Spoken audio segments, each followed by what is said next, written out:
have a place at MAD. Call our 24-hour victim helpline at 877-MAD-HELP or visit mad.org. This is the KBLA Sports Minute with Ray Richardson. The Dodgers held on for a 7-6 win in Colorado Tuesday night. Shohei Ohtani had a 2-run homer, his 30th of the season. 6th straight year, Ohtani has hit at least 30 home runs. The college football preseason top 25 poll is out. USC is number 14. The Trojans enter the season with the nation's #1 recruiting class. Top 5 schools in the preseason rankings: Ohio State, Oregon, Georgia, Notre Dame, and Texas. The entire men's basketball team at HBCU Texas Southern University participated in a campus protest Tuesday to show their support for interim head coach Sharon Chapman. The team wants the administration to name Chapman as the permanent coach. The players organized the protest with other students after learning that the administration is planning to hire Seton Hall assistant Corey Lowry. If Lowry is hired, it will be interesting to see how far the players and students take their dissatisfaction. No debates, no speculation, just the info you need. That's your KBLA Sports Minute. I'm Ray Richardson on KBLA Talk 1580. All I need is one mic. With a KBLA Talk 1580 editorial, I'm Tavis Smiley. My big mama used to say that there are 24 hours in a day, 12 hours to mind your business, and 12 hours to leave other folks' business alone. So let's talk about our business, Crenshaw Business. For over 5 years now, the good people of the Crenshaw Corridor have lived in a gated community, but not by choice. Gates, fences, barricades, limited street access, closed lots, and then some. By now, you've heard the stories from the folk who've lived this nightmare. Business owners have lost customers. A charter school lost students. A veterinarian lost clients. Churches have lost members. And still, Procrastination Crenshaw sits unfinished. And when I say sits unfinished, I mean sits unfinished. Nobody was seduced by the Jedi mind trick they tried to play when they ran that headline on the front page of a local black newspaper about the project restarting in weeks. I mean, come see for yourself. The only trucks on Crenshaw are deconstruction trucks. It took a minute, but to her credit, LA Mayor Karen Bass showed up and she's leaning in on getting our parking back. But think about this for just a second. LA is not Chocolate City, and yet we are blessed to have a black mayor and a black city council president. But where is the black city council president? Where is Marquise Harris Dawson? This is his project in his district, but he has been strangely quiet. Did you notice in the recent Los Angeles Times story about Procrastination Crenshaw that neither Marquise Harris Dawson nor Destination Crenshaw had a word to say on the record? The silence was deafening. When people ask me why the silence, all I can say is, good question. As a reminder, the Crenshaw Corridor community sent him a letter, and it laid out real demands: a public timeline, relief for the businesses that have suffered, and an audit. At the moment, the last one matters most, the audit. Here's the thing. The foundation money, the private donations, that's their business. But this project is also funded by city money, state money, and federal money. I refer you back to the front page story in that black newspaper where they all talked about this. Go read it again. In any event, it's your money. And when public money goes into a $100 million project that still sits unfinished, the public has a right to see where every dollar went. Contracts, budgets, payments, schedules. That's not too much to ask. Again, it's your money. Our letter gave Mr. Harris Dawson a deadline, Friday, September 4th, to respond. The clock is ticking, Mr. President. 12 hours to mind the public's business. And this is one of them. With a KBLA Talk 1580 editorial, I'm Tavis Smiley. As always, we welcome your feedback. How did you want it?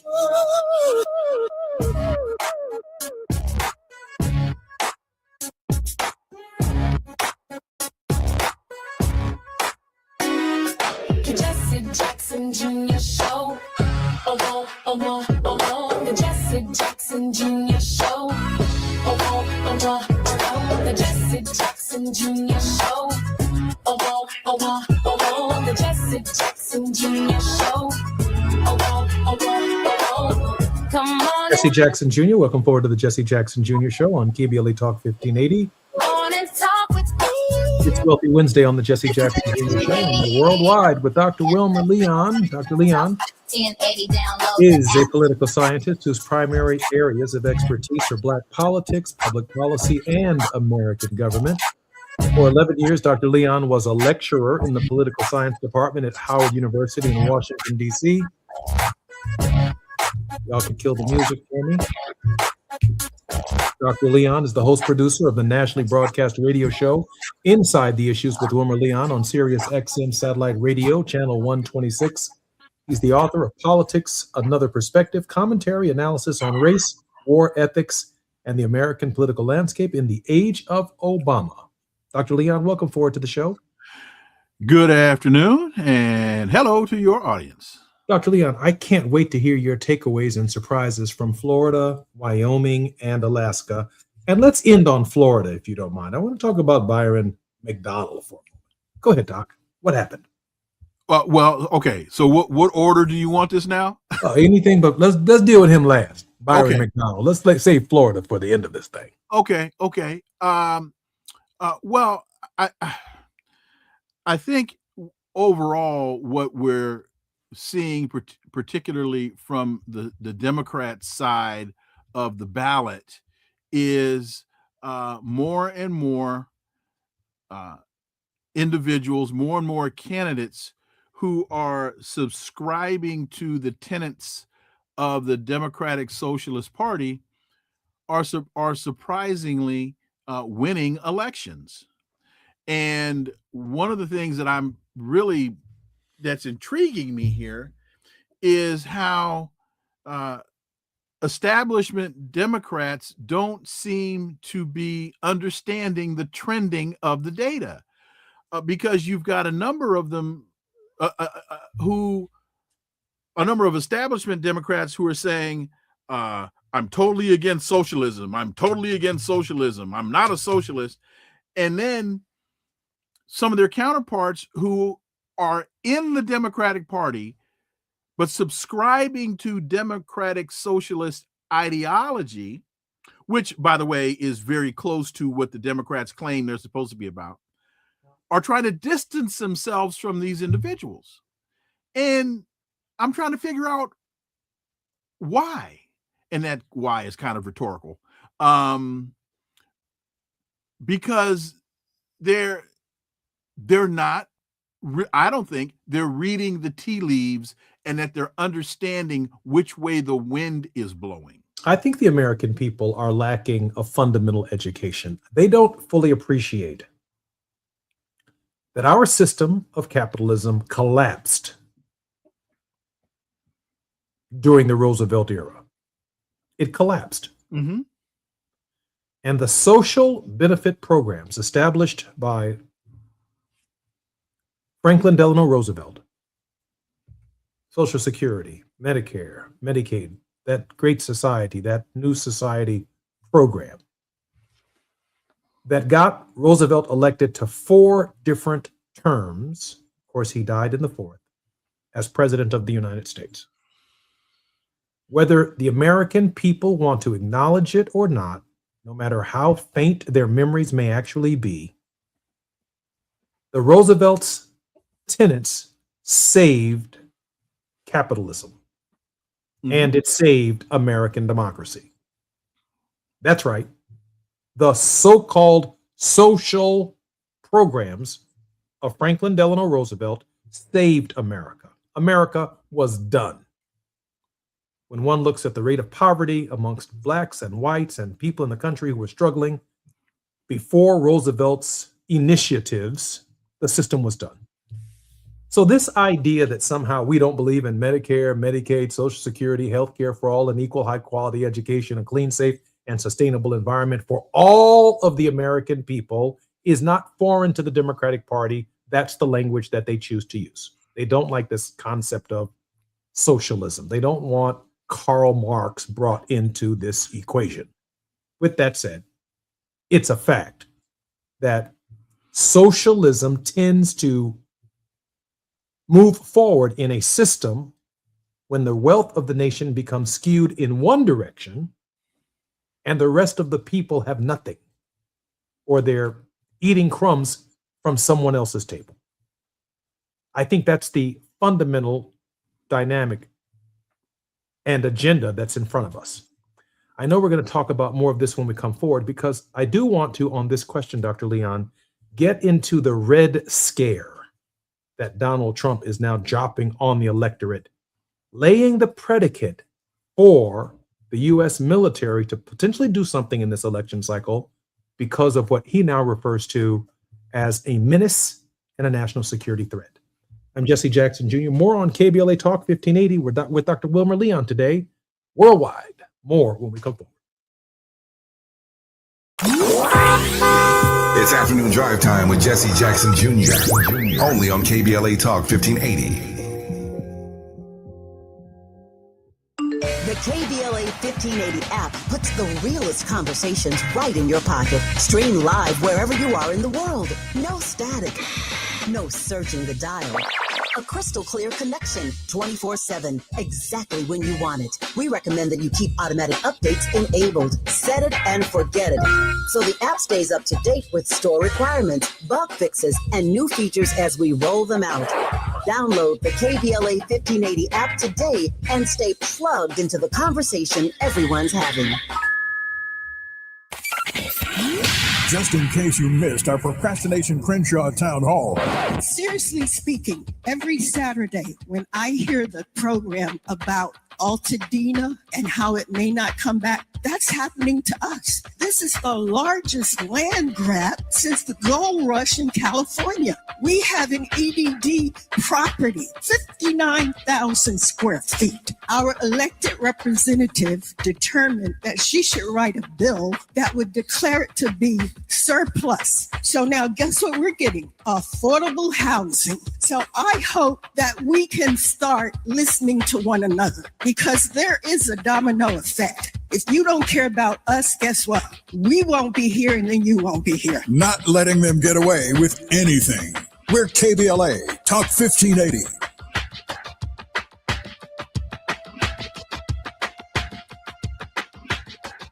What's good, KBLA delegation? I am Miles Lowe, and I'm excited to be joining the weekend lineup right here on KBLA Talk 1580. Join me every Saturday at 12 noon for the Do Better Show, where we get into the world of tech, AI, the creator economy, navigating your mental health through it all, and have conversations with founders to find out how real people are making real money right now. It's not a course, not a subscription. Classes in session every weekend, live on the air. If you knew better, you do better, right? So let's make a better you. The Do Better Show, every Saturday, 12 noon, replaying again at 7 p.m. right here on Unapologetically Progressive KBLA Talk 1580. We got a lot to talk.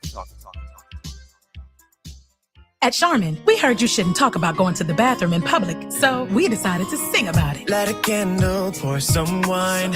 Grab a roll, the soft kind for a little me time. Charmin Ultra Soft Smooth Tear. Wavy edges for my rear. So let the softness caress your soul. Just relax, you're on a roll. Let her rip. Charmin Ultra Soft Smooth Tear. Charmin Ultra Soft Smooth Tear has the same softness you love, now with wavy edges that tear better than the leading one-ply brand. Enjoy the go with Charmin.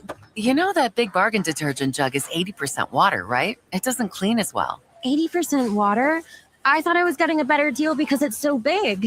If you want a better clean, Tide Pods are only 12% water. The rest is pure, concentrated cleaning ingredients. Oh, let me make an announcement. Attention shoppers, if you want a real deal, try Tide Pods. Stop paying for watered-down detergents. Pay for clean. If it's got to be clean, it's got to be Tide Pods. Water content based on the leading bargain liquid detergent. Now back to more of Jesse Jackson Jr. on KBLA Talk 1580. The Jesse Jackson Jr. Show.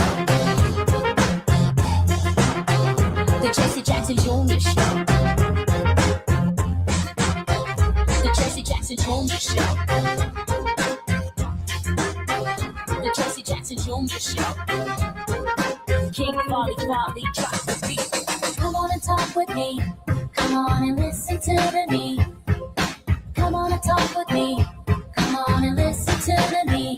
KBLA Talk 1580. I'm Jesse Jackson Jr. Welcome forward to the Jesse Jackson Jr. Show on KBLA Talk 1580. We are worldwide on Wealthy Wednesdays with Dr. Wilmer Leon. Dr. Wilmer Leon is one of the sharpest and brightest African-American social activists in the country, widely sought after for his opinions and his thought-provoking essays, as well as the podcast that he broadcasts nationally, Inside the Issues with Wilmer Leon on Sirius XM Satellite Radio, Channel 126. Dr. Leon, welcome forward to the show. Thank you. Let me try to be succinct with the answer to the question from the first segment, if I could, really quickly. If I could just restate the question to bring our listeners over, and that is, Donald Trump is using the Red Scare, this whole communist are coming to take us over, I think, to lay the predicate for national security or potentially military intervention because of the so-called growth or widespread success of the Democratic Socialists of America. Oh, well, before we get to that, the question you asked about the analysis of the primaries from yesterday. Oh, okay, that's fine.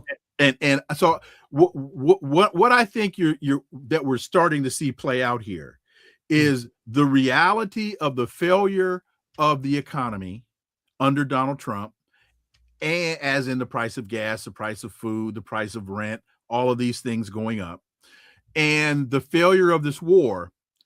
Those realities are starting to make their way into people's perceptions of the country. And so Trump is now not nearly as invincible as he was in the last cycle.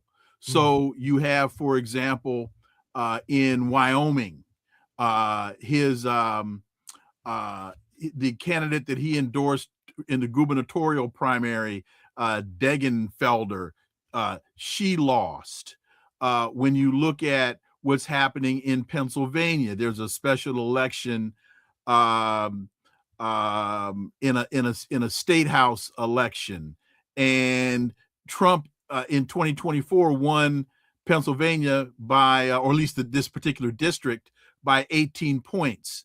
Now you've got Democrats in very close races there. So the perception of invincibility of Donald Trump is greatly in question. But we have to ask ourselves, are the Democrats dropping the ball again by focusing on the wrong thing? When Hillary Clinton ran, it was Donald Trump's a fool, blah, blah, blah, and she lost. When Kamala Harris ran against Donald Trump, Kamala Harris took the pages out of Hillary's failed playbook. Donald Trump's a fool, always telling us what they're against, not telling us what they're for. And so now with this Democratic Socialist issue, once again, the Democratic Party elite, they want to tell us what they're against. They're against democratic socialism. They're not telling us what they're for. And if they start to articulate what they're for, what we'll probably find out is it's eerily reminiscent to what the Democratic Socialists are talking about. We're talking about a livable wage. They're talking about health care for all. They're talking about an equal opportunity education. They're talking about not letting AI take all of our jobs away. They're talking about unions. What's the problem here? This has been the Democratic message through multiple presidential cycles, except I think the intervening factor here is that moderate Democrats are afraid of a campaign that is pit us versus them, meaning the Democratic Socialists represent some kind of manifesto politics. Dr. Leon? I think that's a very good way to frame it. And again, these so-called Democratic Socialists are running as Democratic candidates. So you find the Democratic Party is trying to eat its own. And it didn't work with Mamdani in New York. They ran against him in the primary. He beat Cuomo. Then he wins as a Democrat, and they attack him when he ran to be mayor of New York as a Democrat. They're eating their own. And in spite of that, many of these candidates that align themselves with democratic socialist policies and politics are prevailing in these elections. And the Democrats better get hip to the data and to the direction that this wind is blowing, or they're going to be like Olivia, lost and turned out. Mm. And again, now your thoughts on this question of Donald Trump using the DSA as a basis for taking over the elections. This is a desperation claim. Now he's claiming that China is accessing data, voter data, where the court just denied him access to voter data in this country. Isn't that ironic? What was he going to do with it? That he's now claiming that China is this Red Scare that you mentioned is attacking our elections. He wants to do away with mail-in ballots when he mailed his ballot in to Florida. So I thought what was good for the goose was supposed to be good for the gander. But for some reason, it's okay if he mails in his ballot, but nobody else should be allowed to mail in theirs. And quick point on mail-in balloting, people need to understand who it was that initially championed the idea of mail-in balloting. It was Republicans, so that they could accommodate Republicans who lived in rural areas, so that those individuals, primarily white people, wouldn't have to travel so far to get to the polling place. But now that people of color have gotten hip to this and are using this to their advantage, now all of a sudden there's a problem with it. Dr. Leon, can we pivot to Florida for just a moment? Sure. So this Byron McDonald's guy. You mean Ronald McDonald?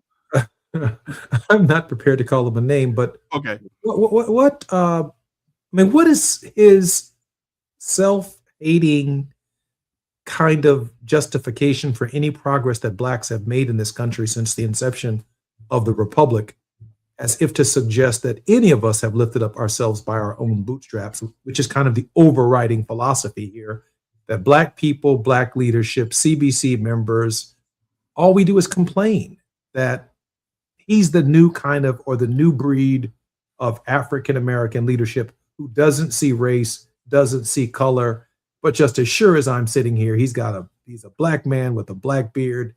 And yes, he may be appealing to MAGA in the short run, but times like this don't last always. And it don't last long. Well, there's always been a good space in the dominant culture for people like Byron Donald. It's a good job. It's a good paycheck if you can get it. And there are a number of those that, look at Clarence Thomas and some of the others that subscribe to that same self-benefiting, but also incredibly self-hating politics. And one of the things that's very interesting and ironic about Byron Donald is he's been able to rise through the ranks by riding on Donald Trump's coattails. He's been one of Donald Trump's biggest defenders for the last, 10 or 12 years. But now all of a sudden, in his acceptance speech, in his victory speech, he doesn't want to talk about Donald Trump. He wants to talk about affordability. He doesn't want to talk about the war. He doesn't want to talk about the realities that are facing the electorate that he's now trying to appeal to. It's almost Donald who? I don't know. I don't know anything about that guy. So why is he now choosing to run from the very teat that he has used for nourishment all the way up until this moment?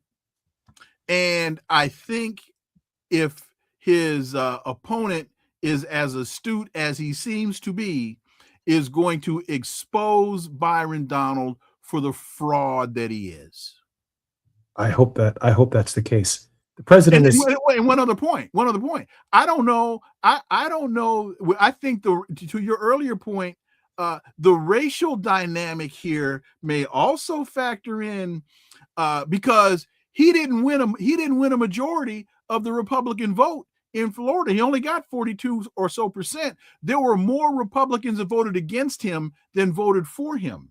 So now that you have a black man leading the Republican Party in Florida, running for governor, I don't know if he's going to get the support that he, and the love and the fuzzy, warm and fuzzy that he thinks he's been getting up to this point.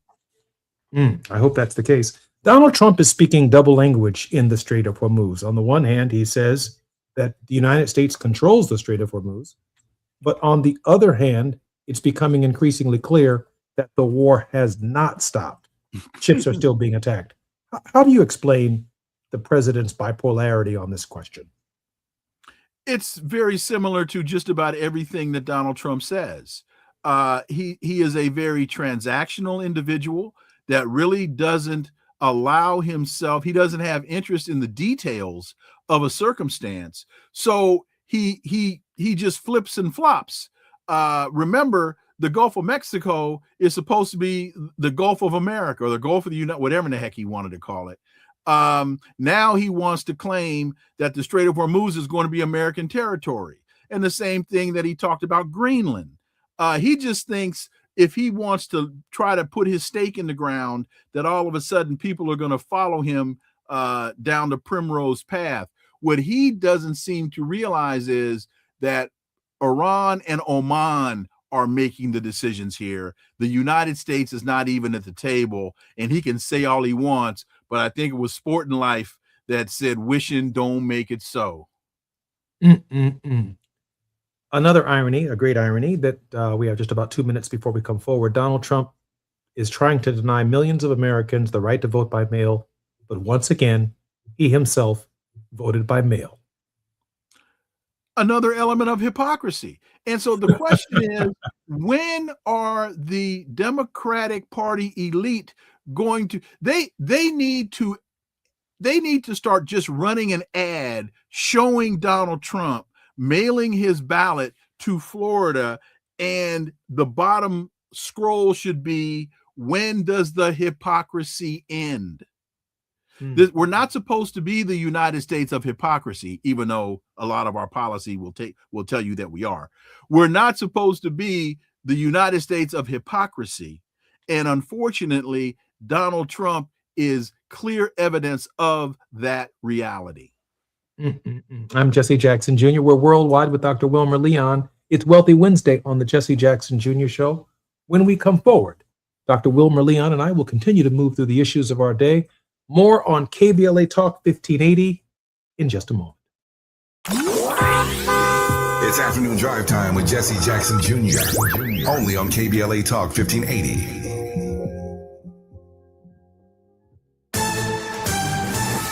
I'm Amber Payton with BIN News Now. Black Congressman Byron Donalds has won Florida's Republican primary for governor. We have won a massive victory.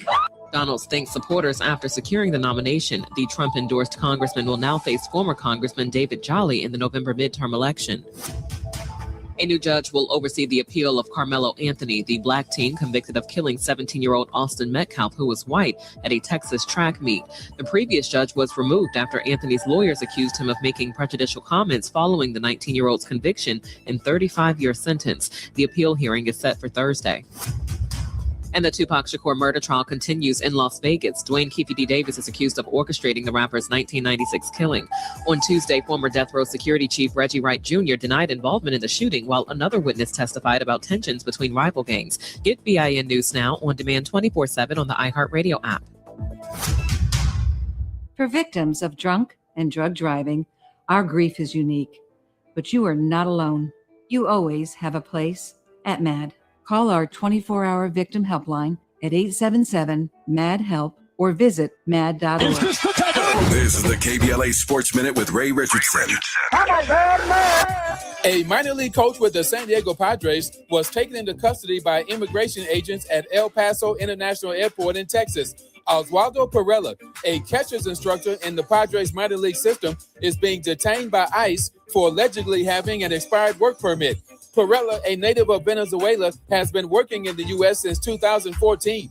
Perella had taken a flight from Phoenix to El Paso to work with catchers playing for the Padres AAA team in El Paso. Homeland Security officials claim Perella's work permit expired in 2018. Perella did not have his work permit with him when he was detained. Perella's brother showed reporters in Phoenix that Perella has a work permit that was issued in 2024 and is good through 2029. The Padres issued a statement saying they're aware of Perella's detainment and are doing everything they can to secure his release. No debates, no speculation, just the info you need. That's your KBLA Sports Minute. I'm Ray Richardson on KBLA Talk 1580.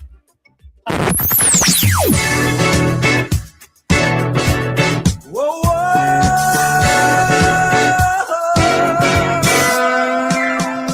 This is KBLA Talk 1580. Talk radio. That's music to your ears.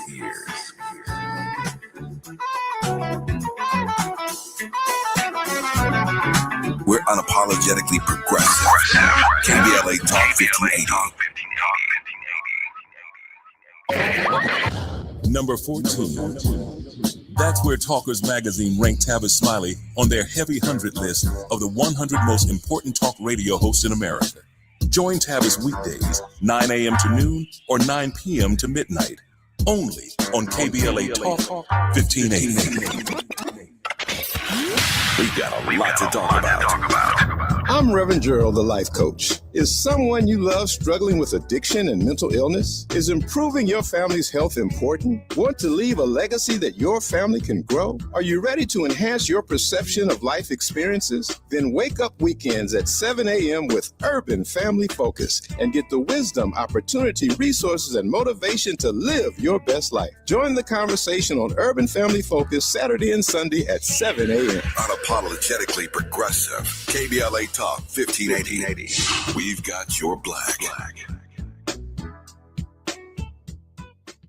Don't be anxious or confused about AI. Take control of your career when you get the skills to tackle real business problems and design specialized solutions. HR Dive reported that entry-level talent with applied AI credentials can receive up to a 25% salary boost. But where do you find training that you can trust? Future-proof your career and deliver more value with Humans Lead the Way AI. Their hybrid learning courses use practical definitions, real-world examples, and strategic insights to help you and your team understand AI with confidence. No magic, no hacks, no shortcuts. Just practical knowledge that helps you use AI more successfully. Don't wait. AI can never replace people who know how to use it well. Register for courses today at humansleadtheway.com. That's humansleadtheway.com.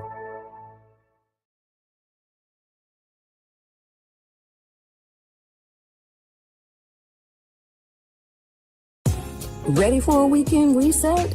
Walk it out with me, Gina A. Towns, the artist formerly known as Gina Darby, on Reflectivity Beyond Black and White, as we seek peace, understanding, and healing beyond surface level perspectives, where reflectivity becomes our inner power and resilience to transform our lives and our communities no matter what.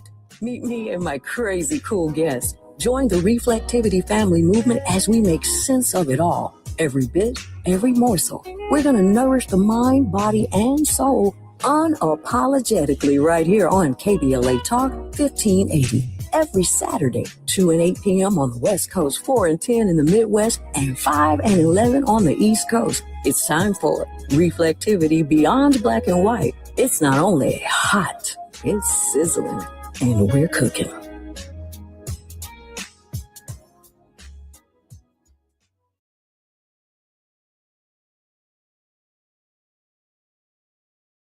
Let's do this. When the political stakes are this high, you need a source you can trust. KBLA Talk 1580. Los Angeles is home for politics all the way to November. Stay informed. Stay ahead. This is America. All I need is one mic. With the KBLA Talk 1580 editorial, I'm Dionne Raymond. justice correspondent and host of the Justice Files. For years, LA City Councilman Curran Price has served his district. And for years, he's been under a legal cloud which, frankly, looks thinner every time it's tested in court. Last Friday, a Superior Court judge refused to throw out the corruption case against Price. That's true. But listen to what the judge actually said while doing it. Judge Larry Paul Fiddler called this not a great case. Not our words, his. Price's attorney, standing right there in the courtroom, said it plainly. In denying our motion, the court acknowledged that this is not a great case. We agree. Now, that's not a ringing endorsement of a prosecution. That's a judge saying, essentially, there's just enough here to send it to a jury. Barely. The ruling itself says nothing about guilt. It's not proof of wrongdoing. What it is a low bar, cleared by a thin margin, on evidence the court itself has called circumstantial. Councilman Price has pleaded not guilty. He denies the allegations. And after 3 terms representing his district, he's term limited and on his way out of office, regardless of how this case ends, which raises a fair question. What exactly is served? By dragging a longtime champion for working families in South Los Angeles through a trial that even the presiding judge doesn't sound confident about. We're not saying elected officials should not be held accountable. They should. But accountability means something different from a prosecution that struggles to convince the very judge overseeing it. Curran Price deserves his day in court, and he deserves the presumption of innocence any one of us would want for ourselves or a loved one, especially when the bench itself has doubts. With a KBLA Talk 1580 editorial, I'm Dionne Raymond, Justice Correspondent and host of the Justice Files. As always, we welcome your feedback. You're listening to Jesse Jackson Jr. on KBLA Talk 1580. The Jesse Jackson Jr. Show. The Jesse Jackson Jr. Show. The Jesse Jackson Jr. Show. The Jesse Jackson Jr. Show. King Quality. I'm Jesse Jackson Jr. Welcome forward to the Jesse Jackson. Come on and listen to the beat. I'm Jesse Jackson Jr. Welcome forward to the Jesse Jackson Jr. Show on KBLA Talk 1580. Welcome forward to Worldwide with Dr. Wilmer Leon on Wealthy Wednesday. Dr. Leon, welcome forward to the show. Thank you, my brother. Good afternoon to you and to your audience as well. Dr. Leon, how can we stay in touch with you and how can we help support your work? Go to WilmerLeon.com. WilmerLeon.com is the simplest place to go and reach out, touch base, and unlike a lot of our colleagues, I will respond. I appreciate knowing that. Hey, Doc, there are some concerns about the intel that the CIA has had and the low confidence in Israeli intel regarding the Trump assassination. I saw a really interesting meme the other day on social media, and it was titled, How This Began and How It Ended. And this meme pictured Donald Trump in a military outfit. Of course, he'd never served in the military. He had on Top Gun type shades. His hair was completely coiffed. He was buff, swole up, looking like some kind of war hero. And then the other meme has Donald Trump squatting inside of a container, being in his suit and red tie, being snuck off of Air Force One and taken to another aircraft to escape an Iranian threat. And the contrast is clear that Donald Trump, as well as Pete Hegseth, had declared victory early in this war, but now Donald Trump is actually running from Iranian threats. And speaking of running from Iranian threats, is there anyone out here who's concerned about having drones sitting on top of the White House for the purposes of a military base on top of the White House? I mean, there are lots of places for which a drone headquarters or a drone facility could be built, but on top of the White House. Anyway, Dr. Leon, your thoughts about the way this began and the way it's ending? Well, it began as a lie and it's ending as being exposed as such. Mm. As soon as I heard Iranian intelligence, aka the Mossad, suspects, and that was the story, suspects that an assassination attempt is coming out of Turkey against Donald Trump, that right there told me that we were dealing with foolishness. Look, Iran has a reason to vilify. I'm sorry. The Zionist colony of Israel has a reason to vilify Iran. Donald Trump has a reason to vilify Iran. And that's all this story was supposed to add fuel to, was the vilification of Iran. This was supposed to provide just another reason for this irrational, illegal war that Donald Trump has gotten us into. I remember hearing them say, there's a guy with a shoulder-held surface-to-air missile. That, really? Where's the guy? Show me a picture. Who's the guy? Show me some evidence. And then, if the story was true, Donald Trump is willing to put the entire White House press corps that was riding on Air Force One. They were willing to put all those people at risk as decoys. If the story was true, they were willing to put all those people at risk in order to save Donald Trump? Really? Oh, and who was I think the only member of the administration on the flight? Marco Rubio. Marco. Really? You're telling me Marco Rubio was willing to put his life on the line? And the press secretary. I think she resigned shortly after realizing that Donald Trump abandoned her on a decoy plane. The whole and final point here. I think I've made this point on the show before. When the real missiles were flying between Israel and Iran, Netanyahu was cowering in a bomb shelter. The supreme leader was sitting at his desk in his office. They were able to assassinate Khomeini, not due to some brilliant intelligence, but because the man was sitting in his office doing his job. And his mindset was, if my people are under attack, I must be with my people. I'm going to leave. If my country is under attack, I'm not going to cower in a bunker. I'm going to be with my people. And if they get me, they get me. And they got him. So it's I just point that out as an example of a difference of mindset here. Doc, these politics are playing out right now in every major U.S. election. Did you see the dynamic of this war taking place in any of the contests from Florida to Wyoming? Yeah, I think it's a subtext, particularly as you look at the success of democratic socialists, because many of them are talking about being anti-war.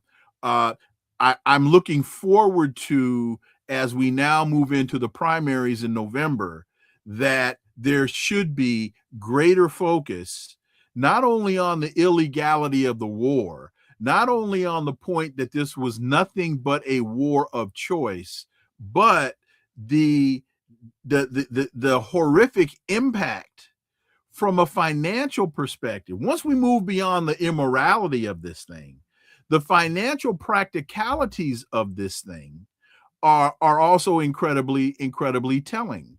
And so Donald Trump saying, "Oh, look, if you guys got to sacrifice and pay a little bit more for gasoline, oh, it's worth it." I want to say this just before we come forward, because it just occurred to me in this moment that when I was looking just a few days ago at the numbers of my own recent campaign, but for my entry into the race, the Bernie Sanders and the AOC candidate probably would have defeated the Democratic nominee, but for my entry. The people who voted for me did not vote for the Democratic nominee, and they did not vote for the Democratic Socialist. So the space that I represented in the campaign, one way or the other, was going to shift, but for me being in the campaign. Mm-hmm. So I know something about the very dynamic that you're talking about because it's real and it's playing out across the country. I'm Jesse Jackson Jr. More with Wilmer Leon on Wealthy Wednesdays when we come forward. While you're stuck in traffic, we can at least bring you up to speed on the news of the day. You're listening to Jesse Jackson Jr. only on KBLA Talk 1580.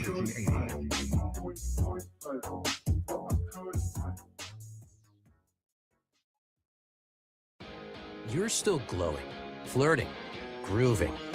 You've still got it.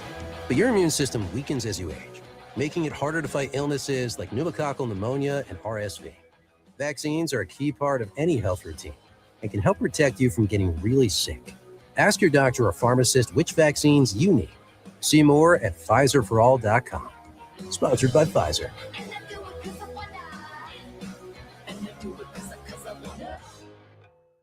When you're finally off the clock after a long day, dishes put away, kids asleep, feet kicked up, heartburn.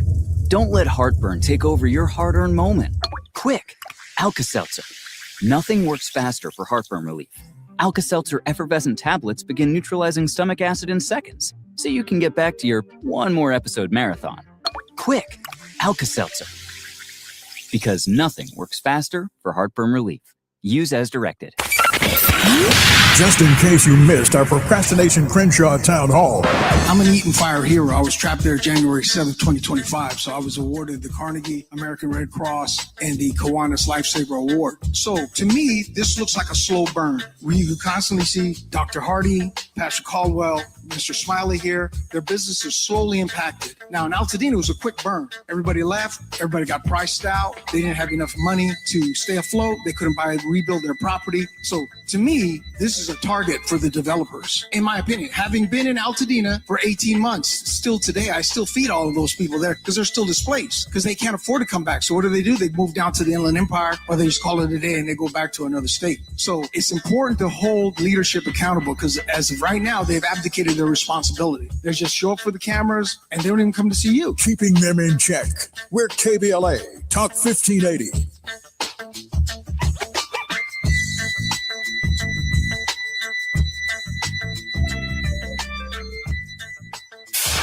KBLA Talk 1580. We've got a lot to talk about. KBLA Talk 1580 is connecting you with services and solutions. Domestic violence and family violence is when someone in an intimate or family relationship tries to gain or maintain power and control over another through a wide range of abusive behaviors. Every single act may amount to abuse. Abuse can take on various forms: psychological and emotional, physical and economic, and sexual abuse. The Genesee Center Incorporated is a nationally recognized nonprofit domestic violence prevention and intervention organization, housing women and children from 30 days up to 2 years through emergency and transitional shelters. The Genesee Center also provides support services like mental health counseling, life skills classes, computer training, job referrals, after-school programs for children, field trips, tutoring, and comprehensive direct legal services. If you need help or you'd like to donate or volunteer, call the Genesee Hotline, 1-800-479-7328. That's 1-800-479-7328, or visit genesee.org. Everyone has the right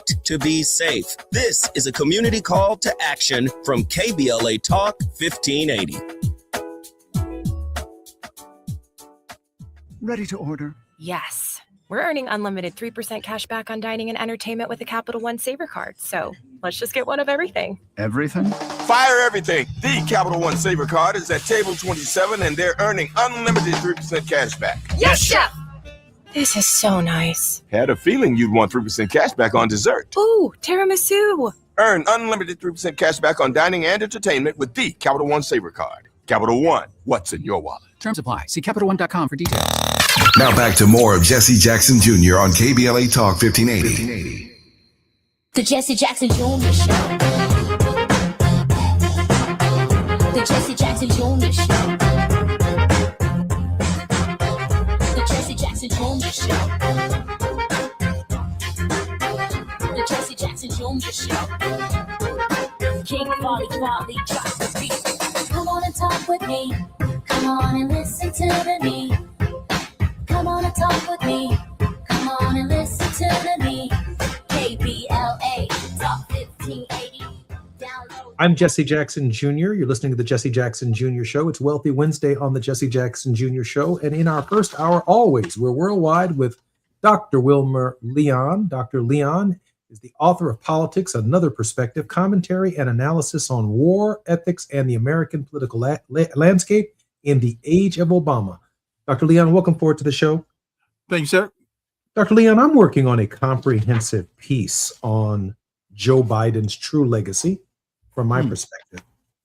And let me first begin by saying my sincere thoughts and prayers are to the Biden family as the recent announcement from Hunter Biden that the president is struggling with a metastasized bone cancer. But one of the areas that I find fascinating when I think about the legacy of Joe Biden is a particular paragraph that I wrote in this piece that I call The True Legacy of Joe Biden is this. When Joe Biden announced for a second term in April of 2023, he was already a sick man. Not tired. That's what the Democrats said. Not old. That's what the Democrats said. He was sick. And after the diagnosis was made public in May of 2025, Dr. Ezekiel Emanuel, the brother of Rahm Emanuel, an oncologist Biden himself appointed to his COVID-19 advisory board, said flatly that the prostate cancer already metastasized into bone does not appear in 100 or 200 days. That Biden almost certainly had it at the start of his presidency in 2021. And that he did not believe there was a serious disagreement among the physicians.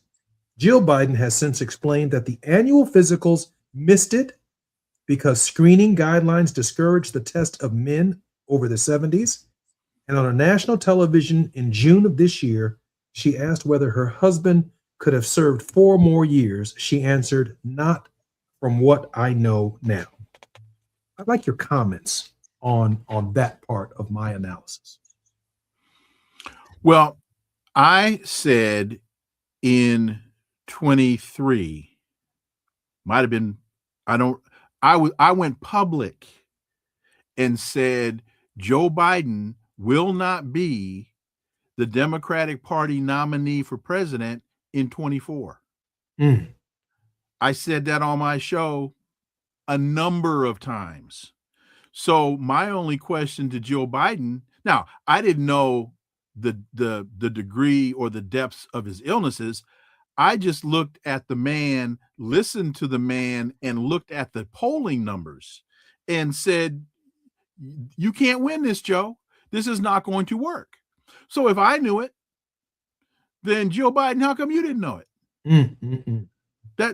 That's if I saw it and said it publicly numerous times, at least a year before he backed out. It was about a year and a half when I said Joe Biden will not be Wilmer, who's it going to be? I said, I don't know the answer to that question, but I can tell you it's not going to be Joe Biden. Dr. Leon, let me read this final part that I'd like your opinion on. And I know that it's late in the program, but here we go.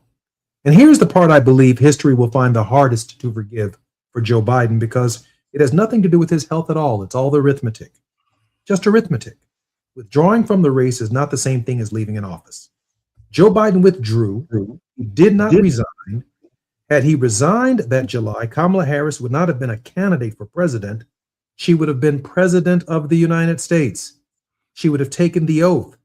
She would have held an Oval Office, the Rose Garden, the Situation Room, Air Force One, the veto pen, and single most valuable asset in American politics, the presumption that the person already doing the job should keep it. Instead, she got a podium in 107 days. and the Constitution would have not charged a penny for it. Under 22nd Amendment, a vice president who succeeds to the presidency with less than 2 years remaining in their term may still be elected twice in her own right. Harris would have served only 6 months. 2 full terms would have remained open to her, and there was no constitutional price for that decision.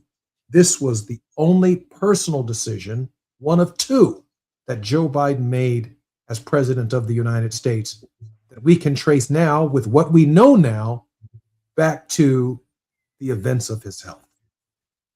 Dr. Leon? Well, I would also throw in the war in Ukraine. That was a huge fiasco that Joe Biden took us into. And I will be more than happy to debate anybody who wants to tell me that Russia started this fight. Let's check the history, check the record, check the facts, and we can have that conversation. You're right about Vice President Harris, but I don't know that even given the advantages that you just articulated, that we would be any better off today than we were then. Here's the best example that I can give you. If he had resigned in July of that year, Kamala Harris would have been president for 6 months. Yes. It means that when the second debate came, the first debate was a disaster with Joe Biden. The second debate was the Democratic nominee, Kamala Harris. He would not have been able to wiggle out of the third debate because the sitting president of the United States demanded after the second debate that she wanted a third debate.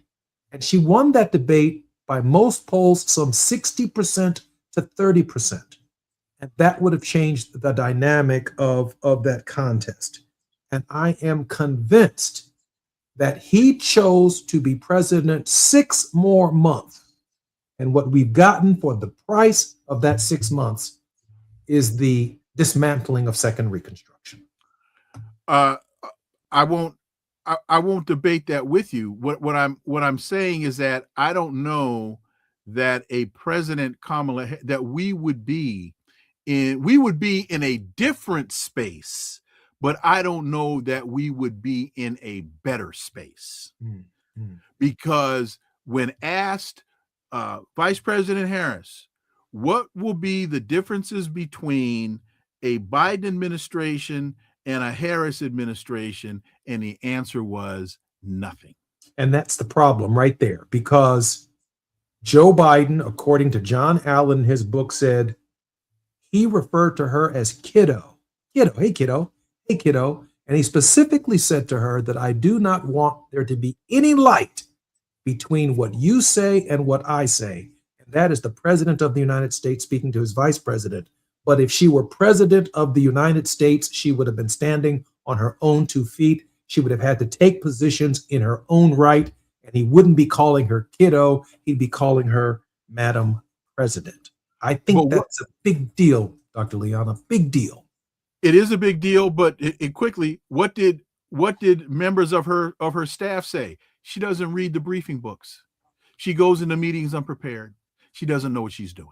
Well, that's been at least 2 presidents now. Donald Trump doesn't read the briefing books. Obviously, someone was reading things to Joe Biden, and he was using the auto pen. But I know I'm handicapping the old game. I'm Jesse Jackson Jr. Dr. Wilmer Leon, thank you for being on the program. My pleasure, bro. We're worldwide with Dr. Wilmer Leon and Wealthy Wednesdays on the Jesse Jackson Jr. Show. Up next, Reverend Dr. Todd Yeary is our very special guest. We'll dig into some of the deeper issues of our day. Grateful for your leadership, Dr. Leon. More on KBLA Talk 1580 in just a moment. KBLA 1580 Santa Monica.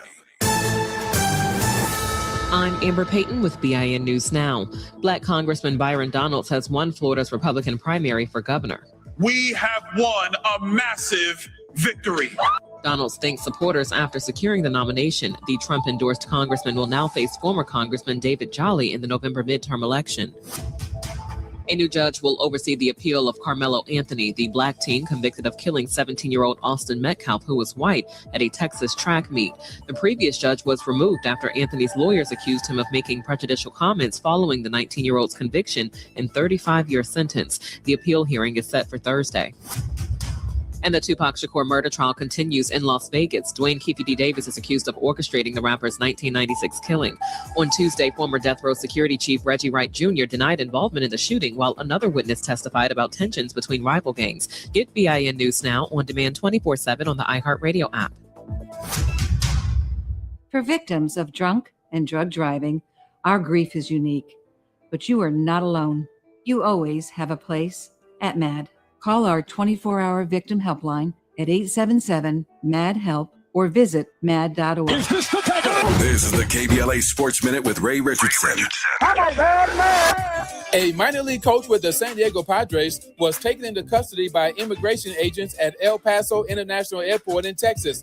Oswaldo Perella, a catcher's instructor in the Padres minor league system, is being detained by ICE for allegedly having an expired work permit.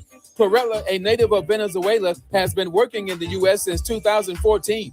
Perella had taken a flight from Phoenix to El Paso to work with catchers playing for the Padres AAA team in El Paso. Homeland Security officials claim Perella's work permit expired in 2018. Perella did not have his work permit with him when he was detained. Perella's brother showed reporters in Phoenix that Perella has a work permit that was issued in 2024 and is good through 2029. The Padres issued a statement saying they're aware of Perella's detainment and are doing everything they can to secure his release. No debates, no speculation, just the info you need. That's your KBLA Sports Minute. I'm Ray Richardson on KBLA Talk 1580. All I need is one mic. With a KBLA Talk 1580 editorial, I'm Tavis Smiley. My big mama used to say that there are 24 hours in a day, 12 hours to mind your business, and 12 hours to leave other folks' business alone. So let's talk about our business, Crenshaw business. For over 5 years now, the good people of the Crenshaw corridor have lived in a gated community, but not by choice. Gates, fences, barricades, limited street access, closed lots, and then some. By now, you've heard the stories from the folk who've lived this nightmare. Business owners have lost customers. A charter school lost students. A veterinarian lost clients. Churches have lost members. And still, Procrastination Crenshaw sits unfinished. And when I say sits unfinished, I mean sits unfinished. Nobody was seduced by the Jedi mind trick they tried to play when they ran that headline on the front page of a local black newspaper about the project restarting in weeks. I mean, come see for yourself. The only trucks on Crenshaw are deconstruction trucks. It took a minute, but to her credit, LA Mayor Karen Bass showed up and she's leaning in on getting our parking back. But think about this for just a second. LA is not Chocolate City, and yet we are blessed to have a black mayor and a black city council president. But where is the black city council president? Where is Marquise Harris Dawson? This is his project in his district, but he has been strangely quiet. Did you notice in the recent Los Angeles Times story about Procrastination Crenshaw that neither Marquise Harris Dawson nor Destination Crenshaw had a word to say on the record? The silence was deafening. When people ask me why the silence, all I can say is, good question. As a reminder, the Crenshaw Corridor community sent him a letter, and it laid out real demands. A public timeline, relief for the businesses that have suffered, and an audit. At the moment, the last one matters most, the audit. Here's the thing, the foundation money, the private donations, that's their business. But this project is also funded by city money, state money, and federal money. I refer you back to the front page story in that black newspaper where they all talked about this. Go read it again. In any event, it's your money. And when public money goes into a $100 million project that still sits unfinished, the public has a right to see where every dollar went. Contracts, budgets, payments, schedules. That's not too much to ask. Again, it's your money. Our letter gave Mr. Harris Dawson a deadline, Friday, September 4th, to respond. The clock is ticking, Mr. President. 12 hours to mind the public's business. And this is one of them. With a KBLA Talk 1580 editorial, I'm Tavis Smiley.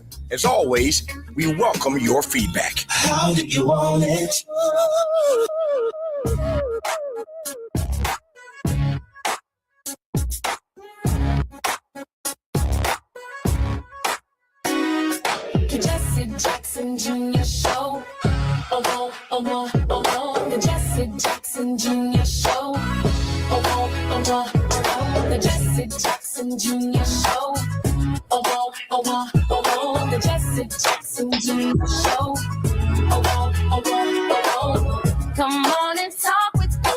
I'm Jesse Jackson Jr. Welcome forward to the Jesse Jackson Jr. Show on KBLA Talk 1580.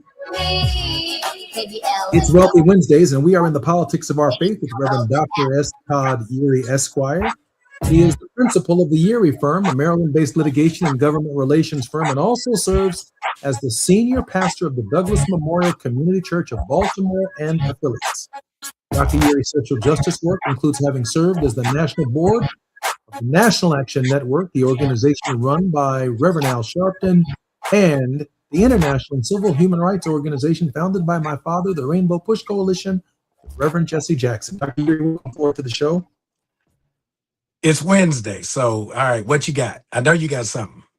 Well, I've been working, and I touched upon it in the last hour, on a piece about the true legacy of Joe Biden. I don't know if you heard the two excerpts that I read, but with hindsight, now that we know he has a metastasized bone cancer, first and foremost, our thoughts and prayers are with the Biden family. I know what it's like personally to have a father with a debilitating illness, and there's nothing you can do about it. To sit back and watch the debilitation take hold, to go from conversations to no conversations, is indeed trying. And so we're certainly wishing and praying for the president's best of health. But this is not just a private citizen. This is and was the president of the United States. And so the decisions that he makes, she makes, that whoever is president of the United States make, have tremendous implications for the republic, the destiny of democracy, and our world. And I don't want to call it fair game, but I do think that we are entitled to our own analysis of the significance of of his presidency and what that legacy means. So I want to read this paragraph to you, which I read in the last hour. When Joe Biden announced for a second term in April of 2023, he was already a sick man, not tired, not old. He was sick. After the diagnosis was made public in May of 2025, Dr. Ezekiel Emanuel, an oncologist Biden himself appointed to the COVID-19 advisory board, said flatly that prostate cancer already metastasized into bone does not appear in 100 or 200 days. That Biden most certainly had it at the start of his presidency in 2021, and he did not believe there was serious disagreement about that among medical professionals. Jill has since said and explained that the analysis and annual physicals missed it because screening guidelines discouraged the test in men over 70. And on national television in June of this year, asked whether her husband could have served 4 more years, she answered, "Not from what I know now." It's possible, Dr. Yeary, to insulate yourself from people who are giving you advice and solid advice to the point that you cannot hear.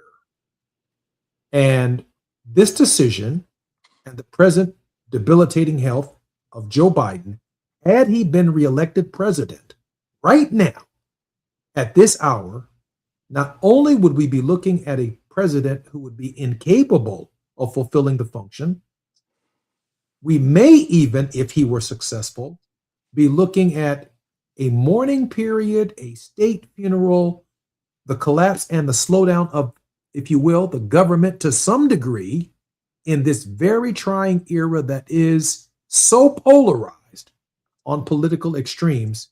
It seems to me that when the president made the announcement and ultimately left 107 days for Kamala Harris to run and mount a campaign for president, that he wasn't necessarily thinking about the best interest of the country at the hour that he decided to run again.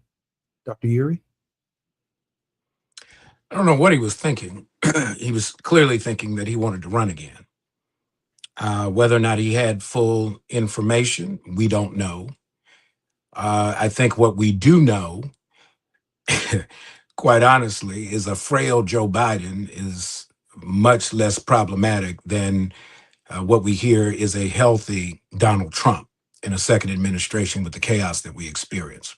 That aside, I think what the reading says to me is the electorate has to remain current regardless of the circumstances. Certainly we can critique what one person should have done, what we wish they would have done.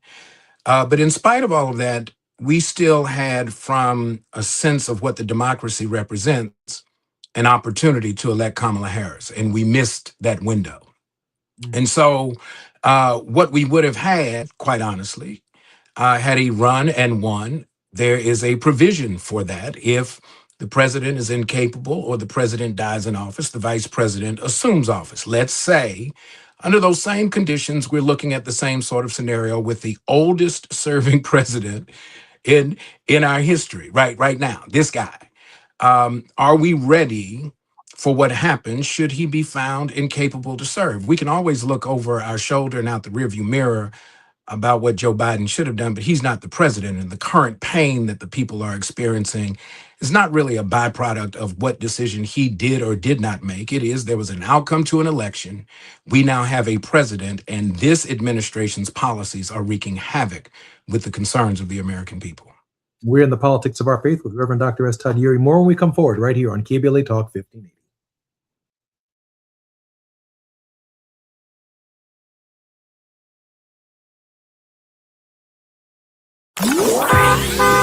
It's afternoon drive time with Jesse Jackson Jr. Only on KBLA Talk 1580. The KBLA 1580 app puts the realest conversations right in your pocket. Stream live wherever you are in the world. No static. No searching the dial. A crystal clear connection 24/7, exactly when you want it. We recommend that you keep automatic updates enabled. Set it and forget it. So the app stays up to date with store requirements, bug fixes, and new features as we roll them out. Download the KBLA 1580 app today and stay plugged into the conversation everyone's having. At Charmin, we heard you shouldn't talk about going to the bathroom in public, so we decided to sing about it. Light a candle, pour some wine.